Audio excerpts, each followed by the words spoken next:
So the spaceship there is mounted underneath. That's there's a twin fuselage mothership, and the spaceship is a little sort of triangular shape in between the two fuselages. And so it takes off, it flies up to around about 50,000 feet, and then the spaceship is released from the mothership, and shortly after that, a few seconds after that, we switch the motor on, and we accelerate very quickly, initially horizontally, and we pull up into the vertical, and we keep on accelerating at an amazing rate. And the motor only burns for about a minute. That's one of the advantages of launching from the air. You only have to burn the motor for a very short time. And we end up at around about 150,000 feet, doing 3.5 times the speed of sound in the vertical. And from there we've got sufficient energy to coast on up into space. So how high do you go?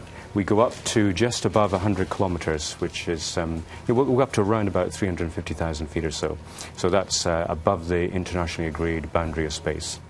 And what's the view like? What will it be like? The view will be fantastic. You know, you'll see the thin, narrow band of the atmosphere. You'll see the dark sky of space in daytime. You'll be able to see for many, many hundreds of miles round about.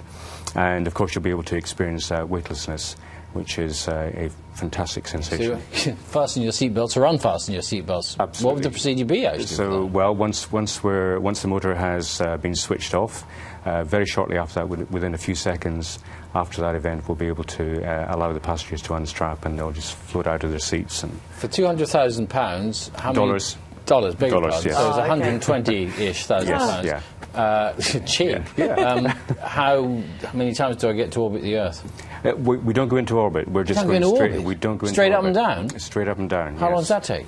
Well, the whole process will be around about 2 hours, maybe just a little bit less than 2 hours. £60,000 an hour. £1,000. Well, you get a 3-day training process, you know. So it's a big event. So the alternative, the other way of getting into space really is on a Soyuz with the Russians, and you'll get longer in space if you buy that ticket. But that ticket's going to cost you $25 to $30 million.